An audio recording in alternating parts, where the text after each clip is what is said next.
तो दोस्तों आज हमारे टीजीवी हिंदी वर्चुअल स्टूडियो में मेरे साथ जुड़ी हुआ है रुचि भाटिया जी। वो आईआईएम कोलकाता का अलुमनी है और आईबीएम में एचआर का काम की थी। हमारे conversation the journey of A HR leader मतलब एक एचआर लीडर की करियर यात्रा के बारे में उसके साथ डिस्कशन करने के पहले अपनी मेहमान रुचि जी के दिमाग में कुछ गुदगुदी करेंगे। रुचि जी, मैं एक यादृच्छिक शब्द का उल्लेख करूंगा और आपके दिमाग में जो आता है आप उसे साझा करना चाहिए। ज्यादा मत सोचना। ठीक है ना? आप तैयार हो क्या? Sure. Yes, I'm ready. ठीक है। So first word is book. Can I Have It All by Anuranjita Kumar? That's a fabulous book for all corporate leaders who want to know about how career journey of women shape up at workplaces and how they can navigate workplaces much better. So that is a book I highly recommend to everyone. Oh nice. और dream सपना। Travel the world, nice. Smile. smile. I have got the best smile. Tree. Tree is magnanimous. Vishal. विशाल। अच्छा। Money. पैसा। Money gives you freedom. ठीक है। और दूसरा शब्द है कि एनिमल जानवर। Dog. Okay. Same with me. Dog is my best friend. My best friend is also sitting there. She might come anytime. Okay. Okay. And next is food. Food, dosa. Okay. Water. Elixir of life Happiness. is seeing people around me happy. Nice. और आखिरी का शब्द है कि sun. sun Sun sun. is how, yeah, sun is how we derive our energies. Super. अच्छा था ये पहला रैपिड फायर राउंड और मैं वेलकम नोट करना चाहता हूँ। सो दोस्तों, दी गाइडिंग वॉइस हिंदी में आप सबका स्वागत है। टीजीवी हिंदी आपके बेहतर भविष्य के लिए। और मैं हूँ नवीन समला, टीजीवी प्लेटफॉर्म का फाउंडर और चीफ होस्ट यानी व्यवस्थापक और मेजबान। हम दी गाइडिंग वॉइस हिंदी के माध्यम से भी इस दुनिया को कुछ बेहतर बनाना चाहते हैं और हम महत्वपूर्ण बातें करते हैं जिससे कि आपके जीवन और करियर को कुछ बेहतर बना सके। और रुचि जी, टीजीवी हिंदी में आपका स्वागत है और हमारे इस सफर में जुड़ने के लिए बहुत बहुत धन्यवाद। Hearty welcome to the guiding voice Hindi. Thank you, Naveen. Thank you so much for inviting me here. Pleasure to be here. Yeah, on this note, I would like to thank Reina Khatri Tandon for connecting us. And Reina जी, धन्यवाद मुझे एक powerful HR leader के साथ connect करने के लिए। और रुचि जी, हम शुरुआत करते हैं आपके जीवन और करियर से। आपका brief elevator pitch career journey के बारे में शेयर कीजिए, माइलस्टोन्स हाईलाइट करते हुए।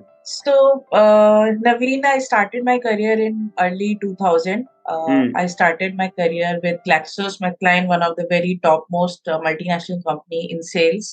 अच्छा। There I worked for 5 years, or within 3 years I got promoted to management cadre, and that was a very good experience to learn about the professional ethics, the work ethics, and being committed to your job, being committed to your organization. And I learned a lot in that role.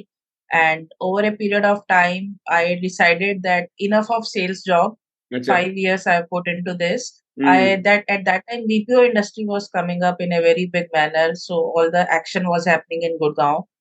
And then I said that okay, enough of sales job. I want to do a desk job. So I joined call center at a very entry level अच्छा। and did operations for 1 year. Then again got quickly promoted to workforce analytics team where I was managing a call center of almost 800 full-time employees.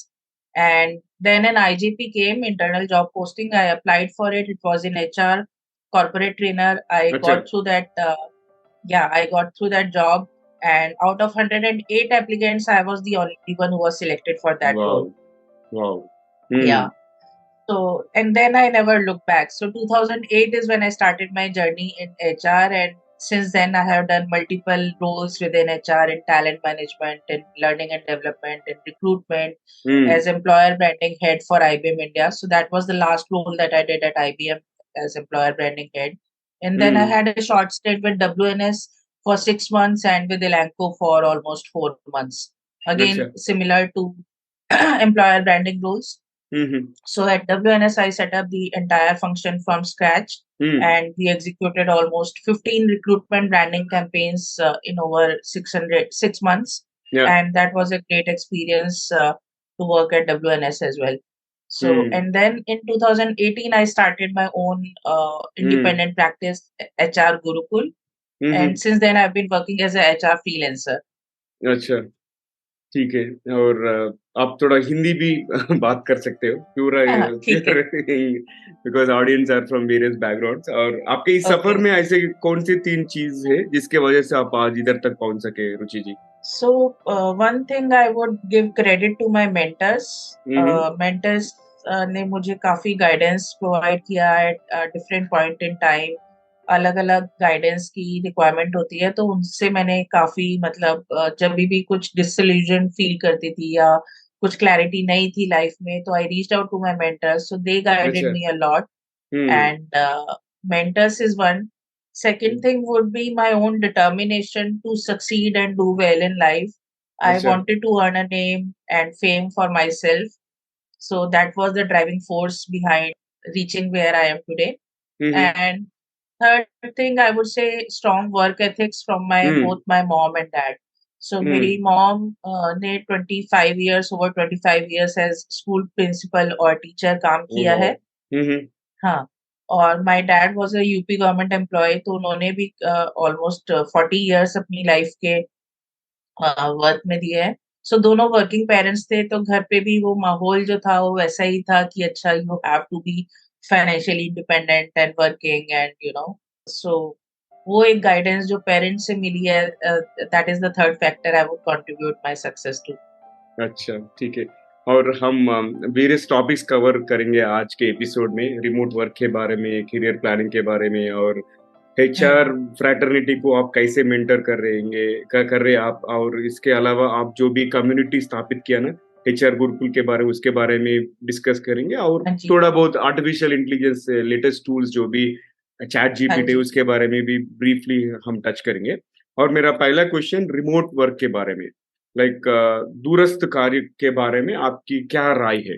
Because people have mixed opinions remote work, somebody are right. Saying productivity बढ़ गया है, कुछ लोग बोलते हैं लोग अलग-अलग काम कर रहे हैं। सो आपका हुँ। राय क्या है इसके बारे में?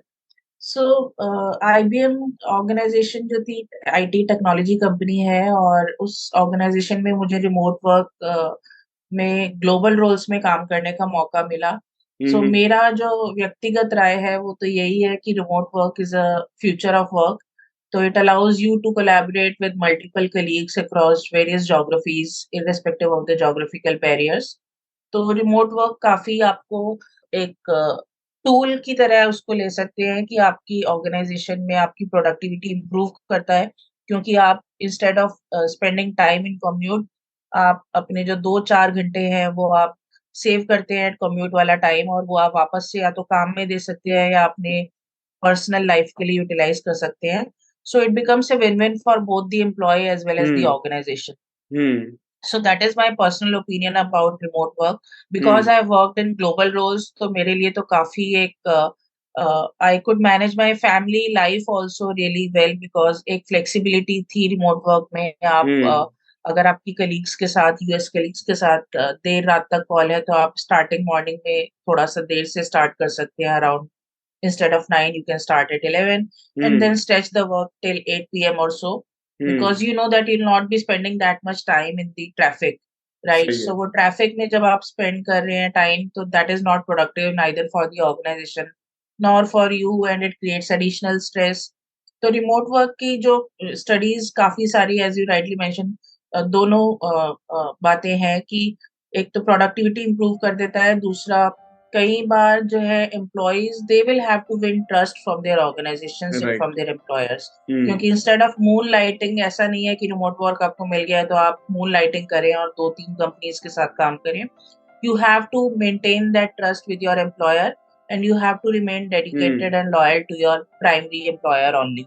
तो राइट। अभी स्टार्टअप्स में भी काफ़ी कल्चर है, कुछ स्टार्टअप्स काफ़ी फर्स्ट रिमोट फर्स्ट कल्चर है उनका, तो वो रिमोटली काम कर रहे हैं, लेकिन काफ़ी कंपनीज़, बड़ी-बड़ी कंपनीज़ जो हैं, जैसे टीसीएस का भी हुँ, मास रेजिग्नेशन फ्रॉम वुमेन एम्प्लॉइज़ देखा गया, तो वो एक न्यूज़ में आया है। सो वो मुझे लगता है कि रिमोट वर्क बिल्कुल खत्म कर देना विमेन एम्प्लॉइज के लिए थोड़ा कारगर सिद्ध नहीं होगा, क्योंकि हम्म। विमेन एम्प्लॉइज के पास डुअल रिस्पॉन्सिबिलिटीज होती हैं, वर्क की राइट। रिस्पॉन्सिबिलिटी भी होती है और फैमिली की रिस्पॉन्सिबिलिटी भी होती है। केयर वर्क हम्म। की रिस्पॉन्सिबिलिटी जो है वो एसेंशियली विमेन करती हैं। तो उसके चलते जो है कंपनीज को थोड़ा कंसीडर करना चाहिए कि रिमोट वर्क जहाँ पे भी पॉसिबल है वहां पे प्रोवाइड करें, या हाइब्रिड मोड में चले जाएं, 2 days in office and 3 days from home.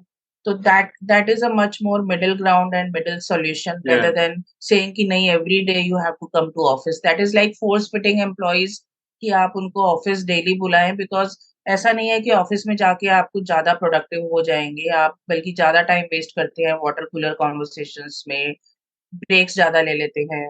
और ऐसा ऐसा कुछ भी नहीं है। तो मतलब आप एक ऐसी धारणा बनाना कि रिमोट वर्क से जो है एम्प्लॉयज मिसयूज करते हैं, वो भी सही या उचित नहीं होगा।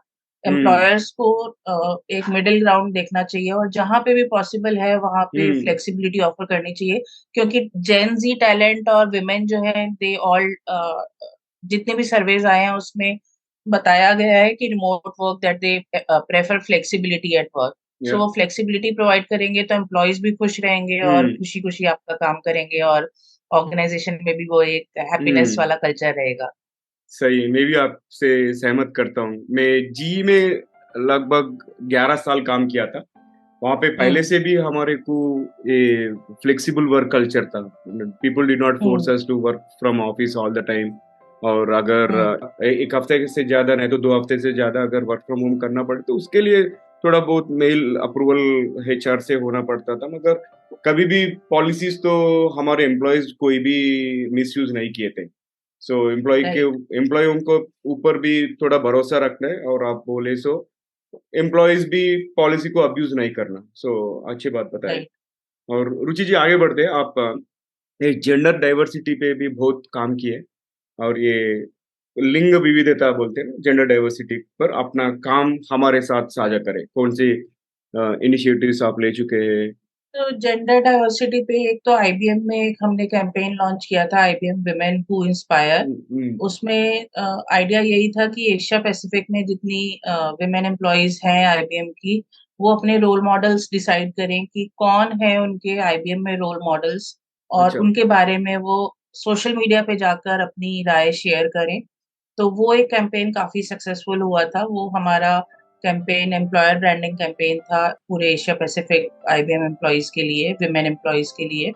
और उसमें काफी हमने पार्टिसिपेशन देखा, एम्प्लॉयर्स सॉरी एम्प्लॉयज ने काफी पार्टिसिपेट किया उसमें, और हमें इम्प्रेशन, सोशल मीडिया इम्प्रेशंस भी काफी अच्छे मिले उस कैंपेन में। तो एक वो कैंपेन काफी सक्सेसफुल था फॉर जेंडर डाइवर्सिटी। उसके बाद मेरा जो एक जर्नी शुरू हुआ, एक इंडिया वुमेन कन्वेंशन करके एक फोरम है। They hmm. Kept inviting me every year to talk about the gender issues, the issues that women face at work place. So वहां पे मैंने एज ए की नोट स्पीकर अपने ओपिनियन जो है वो हम्म। रखी फोरम में। और वो एक काफी मेरे साथ मतलब करीबन 4-5 साल मैं उनके साथ जुड़ी रही, और उसमें काफी मैंने योगदान दिया कि हम्म। किस तरीके से जो है विमेन इश्यूज होते हैं वर्क प्लेस पे। डिस्क्रिमिनेशन हो गया, at the time of hiring आपका डिस्क्रिमिनेशन होता है, at the time of promotion आपका डिस्क्रिमिनेशन होता है। तो वो एक कॉन्शियस या अनकॉन्शियस बायसेस जो आपके प्ले आउट करते हैं, उनकी अगर मैनेजर्स थोड़ा सा ध्यान रखें, और विमेन एम्प्लॉयज को, जैसे कई बार हमने देखा गया है कि मीटिंग्स में विमेन एम्प्लॉयज को बोलने का मौका भी नहीं दिया जाता है। हम्म। सो men employees they cut women employees and they don't even listen to what women has to say. So वो छोटी छोटी बातें हैं जो women employees को आप कंसीडर कर सकते हैं, और आप एक अपना ऑर्गेनाइजेशन जो है वो women friendly ऑर्गेनाइजेशन बना सकते हैं।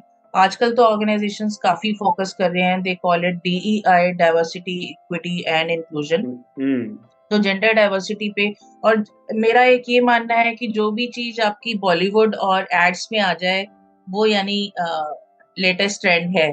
तो बॉलीवुड में आप देखेंगे कि काफी महिला प्रधान मूवीज बनी है, जैसे आपकी मूवी बनी है पिंक बनी है, हम्म। और lipstick in my burkha, that was a very successful feminist movie. Right. Hmm. लेकिन अभी ओटीटी प्लेटफॉर्म पर मेड इन हेवन आया है, तो उसमें भी काफी एक जेंडर डाइवर्सिटी, विमेन इक्वालिटी को लेके उन्होंने काफी एक फोकस किया है अपने प्लेटफॉर्म पे।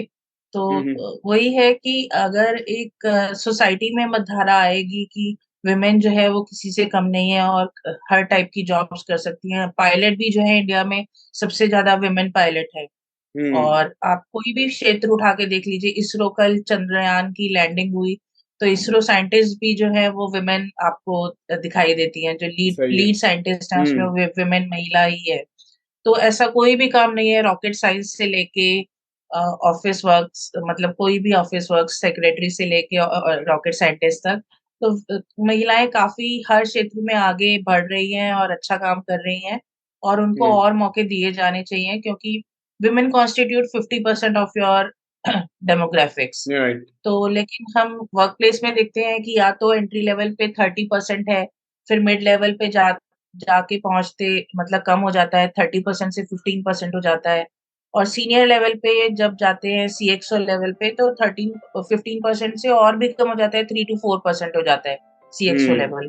और हम्म। सीईओ, विमेन सीईओ बहुत कम है। तो वो एक जो है थोड़ा सा गैप है, उस गैप को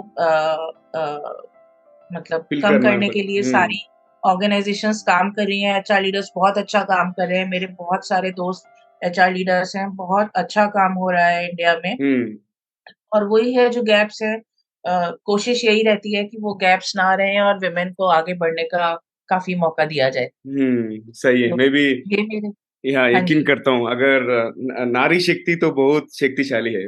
वे टू मच पावरफुल। अगर नारी घर को संभाल रहा है, उन किसी कंपनी को भी संभाल सकते हैं। They can do anything. And मैं प्राउडली मैं एक बात बता कर सकता हूँ कि 90% ऑफ द टाइम मैं लेडी बॉस के नीचे काम किया हूँ right. In my entire career. So they are really good. Fantastic. Right. Nice. और आगे बढ़ते हैं रुचि जी। आप हाँ जी। ये यंग एचआर को मेंटर करते हैं ना, आप युवा एचआर को सलाह देते हैं। वे किस तरह की चुनौतियों का सामना कर रहे हैं आजकल? Like what are the challenges they are facing? So challenges, दो टाइप के चैलेंजेस एचआर में, यंग एचआर के पास हम्म। आते हैं। एक तो attraction of the right talent और दूसरा retention of the right talent. So एक अट्रैक्शन में कि हायरिंग के टाइम पे उनको अट्रैक्ट कैसे करें और कैसे कोशिश करें कि आपकी ऑर्गेनाइजेशन के साथ काम करने के लिए। बिकॉज दो तरीके की प्रॉब्लम है। एक तो कंपनीज को टैलेंट नहीं मिलता है और टैलेंट को जॉब्स नहीं मिलते हैं। सो विच इज अ पैराडॉक्स कि या। टैलेंट जॉब ढूंढने में सक्षम नहीं हो पा रहा है, और दूसरा कंपनीज बोल रही हैं कि टैलेंट शॉर्टेज है। जबकि इतना अगर टैलेंट है हमारी इंडिया कंट्री में, जो ग्लोबली हम प्रोवाइड कर रहे हैं talent, companies like Infosys, Cognizant, IBM, TCS, इन कंपनीज में अगर आप इंजीनियर्स पॉपुलेशन देखें तो ये सारा जो है ऑफशोरिंग जो कंपनीज हैं उनके लिए काम हो रहा है इन कंपनीज में, राइट। यूएस या। में कंपनीज हैं उनके लिए सारा काम हो रहा है। तो इतना टैलेंट इंडिया में है, लेकिन उसके बावजूद भी जो है attracting the right talent is a bigger challenge for HR, which these people, young HR leaders face. और दूसरा जो है, एक बार जब आपने उनको हायर कर लिया उसके बाद how do you make sure that they remain attached to your organization and loyal to organization for another good 4 5 years। कई बार देखने में आता है कि विद इन फर्स्ट ईयर काफी ज्यादा हाई एट्रिशन है कंपनीज में, even to the tune of 30% 40% attrition है कंपनीज में।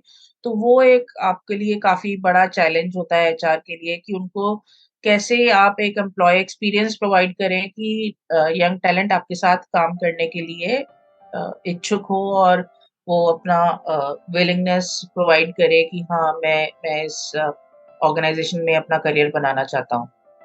हम्म। और अभी एक जॉम्बे करके एक कंपनी है, उन्होंने कल ही एक लिस्ट रिलीज करी है, 30 अंडर 30 एचआर लीडर्स। अच्छा। So I'm proud to share that one of the mentee whom I mentored, she got selected in the final list as finalist. Pragya, hmm. she is XLRI alumni and wow. she is working with ITC. So वो एक काफी मेरे लिए खुशी की बात थी कि people whom I am mentoring, yes, to all kudos to Pragya. So nice. they are doing great in their lives and in their career, and she has this achievement now. अच्छा लगता है कभी भी हमारा मेंटी कुछ achieve करे तो बहुत अच्छा लगता है। Like that feeling can not be given by anything else. Right. And I can understand Right. That. और आगे राइट। बढ़ते हैं, अब लेटेस्ट टूल्स के बारे में बात करेंगे, ये चैट जीपीटी और thread. I think there is a tech warfare going on, and अगर एलन मस्क और मार्क जकरबर्ग के बीच में एलन मस्क ने ट्विटर को अक्वायर किया और जकरबर्ग ने थ्रेड ऐप लॉन्च किया, and initially I think millions of people migrated, और उसके बाद में उसका यूसेज थोड़ा डिप हुआ मेरे हिसाब से। I don't know if I am right और रॉन्ग, I think बट हाँ। Thread is the biggest flop in the history of social networks. कि बहुत सारे लोग जंप कर गए और they wanted to experiment कि क्या एक नया प्लेटफॉर्म है, and I kept saying that Twitter hmm, is your, is hmm, like your family, and right. Thread is like having an affair. So the affair didn't last for a long time. Uh, जितनी जल्दी लोगों ने thread के ऊपर अपना profile बनाया, उतनी जल्दी वो वहां से माइग्रेट भी कर गए। They are still using Instagram, Twitter और right. LinkedIn, and I think these three hmm, for YouTube also. Many hmm, YouTubers are very successful now. So right. These are I think the main, but thread उतना successful नहीं हुआ मेरे ख्याल से। Hmm, there are people who are on that platform, but it in the initial days, I think in 2 hours it acquired some 200 million customers correct, correct. within launch of hmm, first 2 hours. Hmm, but जो एक retention होना चाहिए था, जैसे हम HR की बात कर रहे थे कि attracting is one thing and retention is another challenge. So attraction was good enough, but retention didn't happen retention, with thread. सही या है। रिटेंशन भी इशू हो हाँ, गया। हाँ। और चैट जीपीटी के बारे में आपके राय क्या है? चैट जीपीटी जो है, देखिए, जैसे अभी आईबीएम ने एक अनाउंस किया न्यूज में कि 7,800 जॉब्स जो है वो रिप्लेस हम्म, कर रहे हैं चैट जीपीटी से। वाह। सो चैट जीपीटी, हाँ, मतलब तो थोड़ा इनिशियली एक पैनिक क्रिएट हुआ। Everyone started talking about chat GPT कि अरे हम्म, ये हमारी जॉब्स ले लेगा, लेकिन ऐसा नहीं है। चैट जीपीटी जो होगा, अब एज अ रिक्रूटर आपको जो कुछ एक्टिविटीज है और कुछ टास्क है, स्क्रीनिंग वाला हो गया, वो आपको चैट जीपीटी मदद कर सकता है। मान लीजिए आपने एक जॉब एडवर्टाइज करी और आपको 500 एप्लीकेशन आ गई, तो आप 500 एप्लीकेशन, अब अगर ह्यूमन एफर्ट डालेंगे तो बहुत टाइम लग जाएगा उनको स्क्रीन करने में, शॉर्टलिस्ट करने में।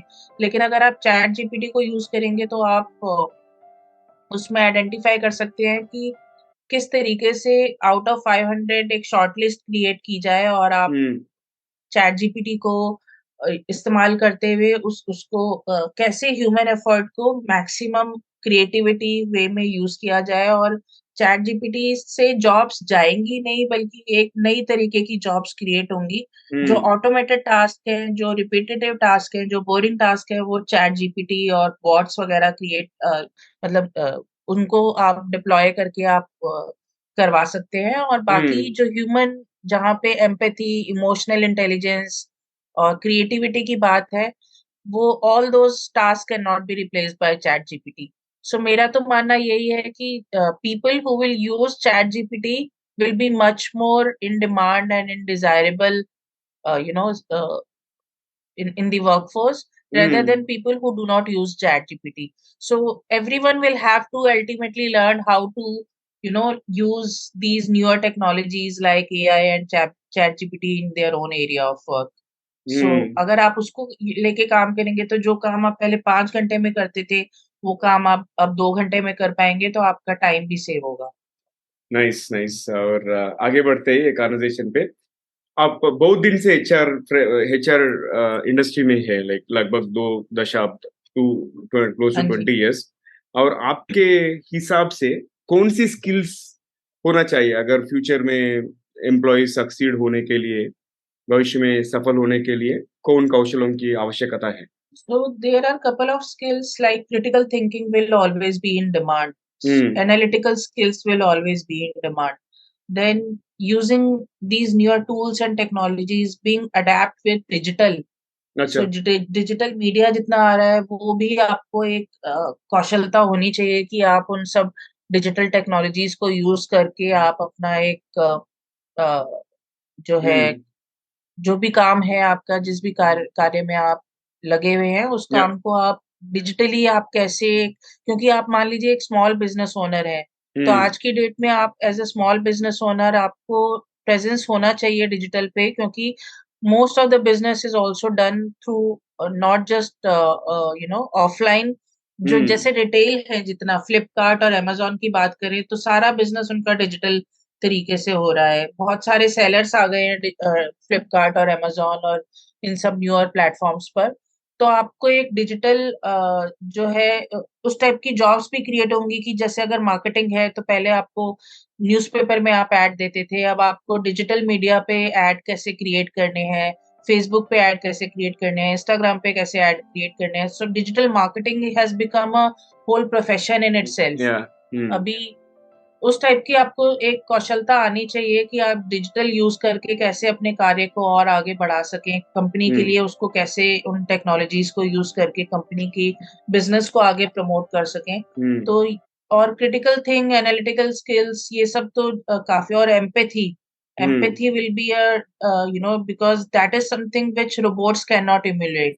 ट्रू तो चैट जीपीटी और एआई, कितनी भी टेक्नोलॉजीज आप न्यूअर टेक्नोलॉजीज लेके आ जाइए, जो ह्यूमन स्किल्स है वो आपकी एक काफी डिजायरेबल रहेंगी। तो ये सब स्किल्स के बारे में लोगों को सोचना चाहिए, जो अभी नई यंगर जनरेशन है। How to develop their critical skills, analytical skills, digital skills and empathy and emotional hmm intelligence. So ये हम्म 4-5 स्किल्स हैं जिसपे आप फोकस करेंगे तो आप अपनी काफी जॉब्स में, आप इंटरव्यू में आप बता सकते हैं कि इस तरीके से हम्म ये सारी स्किल्स मैं अपनी डिप्लॉय कर सकता हूँ अपने काम में।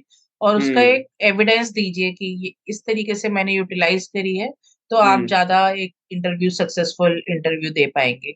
Nice nice. सो रुचि जी, अब तक बहुत शानदार बातचीत हुआ है, और थोड़ा मसाला ऐड करेंगे एपिसोड में। मैं दूसरा ठीक रैपिड है। फायर राउंड खोलता हूँ, थोड़ा इंटरेस्टिंग क्वेश्चंस पूछता हूँ, आप क्रिस्पली आंसर कर सकते हो। तैयार है क्या? ओके। हाँ, बिल्कुल ठीक रेडी। ठीक है, चलो पहला क्वेश्चन है कि यदि आपके पास कहीं भी एक विशाल जाइगेंटिक बिलबोर्ड हो सकता है जिस पर कुछ भी हो, तो वह क्या कहेगा? She came, she saw, she conquered. वाह। सो अगर आपको कभी कोई कार्टून कैरेक्टर बनना पड़े तो आप क्या बनना पसंद करोगे? चाचा चौधरी, चाचा चौधरी का अच्छा। दिमाग कंप्यूटर से भी तेज चलता है। और अगर आपको एक दिन के लिए नियंता बन के एक ऐसा नियम बनाने का मौका मिले जिसे सभी को मानना होगा, तो आप क्या नियम बनाओगे? कि आप जब भी माउंटेन्स में, हिमाचल में या उत्तराखंड में जाएंगे तो आप माउंटेन्स को और नेचर को गंदा नहीं करेंगे, और अपना जो डस्टबिन जो है साथ में लेके चलेंगे, अपना पॉलिथीन पैक्स वहां पे नहीं करेंगे, क्योंकि इतना अभी डिस्ट्रक्शन हमें देखने को मिला हिमाचल में। बहुत हम्म ही प्यारा देश है, बहुत ही छोटा प्यारा सा देश है। मैं, मेरे को बहुत पसंद है। मैं काफी, जब भी मौका मिलता है तो मैं माउंटेन्स में चली जाती हूँ हिमाचल में। Being in hmm Delhi, it's a benefit to me कि मेरे को मतलब 4-5 घंटे की ड्राइव करनी होती है और आप पहुंच जाते हो हम्म हिमाचल में। तो इतनी सारी डिस्ट्रक्शन देखने को मिली है, और वो हम्म क्लाइमेट चेंज जो हो रहा है, और जो ह्यूमन ग्रीड है कि आप हर जगह जाते हैं, आप गंदगी फैला देते हैं। तो वो एक जो है नियम बनेगा कि हम्म आप कहीं पे भी, स्पेशली माउंटेन्स में जाएं और नेचर में जाएं, तो वहां पे गंदगी फैला के मत आइए, वहां पे प्लास्टिक फैला के मत आइए। अपना हम्म प्लास्टिक वापस साथ लेके आइए जहां जिस भी सिटी से जा रहे हैं, और वापस आप उसको हम्म रीयूज करने के लिए आप उसको डस्टबिन में डालिए, राइट। प्रॉपर वेस्ट मैनेजमेंट में। I hmm. Think that's a good one. और या आगे बढ़ते हैं। अगर आपको किसी फिल्म के रीमेक में हीरोइन बनने का मौका मिले तो आप कौन सी फिल्म करना चाहोगे आप? वाला रोल, कोच का role, because that is something that I believe is my strength. I can be a good coach and mentor to a team and to young people, and that is what I'm passionate about. I coach young people, so people who are hmm watching this video, if you want to get coached by me, I think Naveen at the end of the interview he will share the coordinates also. So yes feel free to reach out to me. आप मेरे को लिख सकते हैं, email भी लिख सकते हैं। और जितना मैक्सिमम होता है, जहां तक पॉसिबल होता है, मैं प्रो बोनो काफी काम करती हूँ। तो hmm pro bono advice, career advice भी देती हूँ यंगस्टर्स को। और hmm that is something, that is one role that I would like to do. Nice chak de, nice. Shahrukh Khan. Nice nice. और अगर आपको कोई एक ही डिश पूरी जिंदगी खानी पड़े तो वो क्या होगी? Curd rice. Curd rice. I thought you would say या डोसा। हाँ, dosa is also equally second acceptable. One, अच्छा यस। अच्छा, ठीक है। या और आखिरी सवाल है रैपिड फायर राउंड में, ऐसी कौन सी आधुनिक यंत्र माने फैंटेसी गैजेट है जो आप इन्वेंट करना चाहोगे, नहीं तो देखना चाहोगे? Time machine, I would like to go back into the future and see कि हम इंडिया कैसे प्रोग्रेस कर रहा है और कितनी तरक्की इंडिया ने कर दी है और हमारा क्या योगदान उसमें रहा है इंडिया की तरक्की में। तो एक हम्म। वो टाइम मशीन इन्वेंट करना चाहूंगी या हम्म। एक्सेप्ट मतलब डिस्कवर करना चाहूंगी। उससे आप पास्ट में भी जा सकते हैं, फ्यूचर में भी जा सकते हैं। तो पास्ट में जाके अगर कुछ मिस्टेक्स आप करेक्ट कर सकते हैं तो वो एक मिस्टेक्स करेक्ट करना चाहूंगी और हम्म। देखना चाहूंगी कि इंडिया कैसे प्रोग्रेस कर रहा है। हम्म। नाइस। और अब मेन कन्वर्सेशन को जाएंगे फिर से। आखिरी एक सवाल है, जो अभी उभरते हुए युवा है उनको आप ऐसा क्या सलाह देना चाहेंगे? So I would tell to young people, specially आजकल मेंटल हेल्थ के ऊपर काफी कॉन्वर्सेशंस हो रही हैं और वो ये कोटा में जो अभी हमने काफी अभी हम्म। इस महीने भी सुसाइड के न्यूज सुने हैं। तो उनके लिए मेरा मैसेज है कि आप एक रेजिलियंस थोड़ा सा डेवलप कीजिए, एक अपनी बिसाइड स्टडीज, बिसाइड्स थोड़ा सा एक हॉबीज भी होनी चाहिए कि आप एक स्पिरिचुअल थोड़ी सी पावर आप में आए। और मेंटल हेल्थ जो है, आप जिंदगी में क्योंकि विपरीत परिस्थितियां आएंगी हम्म। आएंगी, चैलेंजेस लाइफ के कभी भी खत्म नहीं होंगे। तो आपको अपने अंदर वो परिस्थितियों को सामना करने का एक हौसला और एक उसको शक्ति होनी चाहिए। आप घबरा के कि मार्क्स नहीं आए हैं और मेरे पेरेंट्स क्या कहेंगे और मेरे दोस्त क्या कहेंगे और मेरी दुनिया क्या कहेगी, तो उससे हम्म। घबरा के आपको घबराना नहीं है। लाइफ की जितने भी परिस्थिति, क्योंकि हमने ऐसे भी लोगों की सक्सेसफुल स्टोरी सुनी है जिन्होंने फेल हो गए थे लेकिन आज वो बड़ी-बड़ी कंपनीज रन कर रहे हैं और काफ़ी एम्प्लॉइज़ को हायर करके काफ़ी सक्सेसफुल हैं।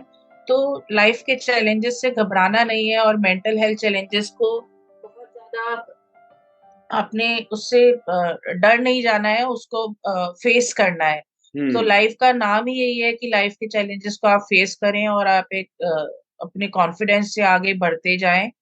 तो ये एक मैसेज मैं ज़रूर देना चाहूँगी यंग पॉपुलेशन को, जो यंग युवा पॉपुलेशन मुझे सुन रही है इस प्लेटफ़ॉर्म के माध्यम से, कि आप be develop resilience and B strong. So face hmm. Life hmm. challenges with equal confidence, and even if hmm. there are failures, that's okay. Failures are stepping stone to success. So hmm. even if you meet with failures, don't be don't feel afraid. या। Just march ahead with confidence. Yeah. Nice. Very very good advice. और आपको TGV platform में host होने का अनुभव कैसे लगा? How is your experience? बहुत अच्छा लगा नवीन, पता ही नहीं चला कि लास्ट 35-40 मिनट्स कैसे हमने इतनी इंटरेस्टिंग बातें करी और आपने बहुत ही मजेदार तरीके से एक इंटरव्यू किया जिसमें रैपिड फायर राउंड भी था, तो बहुत मजा आया। ठीक है, thank you and thank you for joining. आपका अमूल्य समय बिताने के लिए बहुत बहुत धन्यवाद। और अच्छे बात बताए, जो भी पावरफुल एडवाइस देने के लिए भी बहुत धन्यवाद। और फिर से इंग्लिश में मिलेंगे Ruchi ji. Thank you so much. Yes, thank you, Naveen. Thank you for inviting me. Pleasure is all mine. Have a good day. Thank you. You too have a fantastic day. तो Thank अ, you. तो दोस्तों, ये था हमारा आज का episode रुचि भाटिया जी के साथ। और आखिरी के भाग से पहले आपसे एक विनती है, अगर आपने अब तक टीजीवी चैनल को सब्सक्राइब नहीं किए तो अभी कर लीजिए। अगर आपको ये एपिसोड पसंद आया और आपने ये कॉन्वर्जेशन अच्छा लगे तो अपने 3 करीब के लोगों से शेयर कीजिए। शायद उन्हें भी इसे कोई फायदा हो या कोई टिप्पणी उन्हें भी पसंद आए।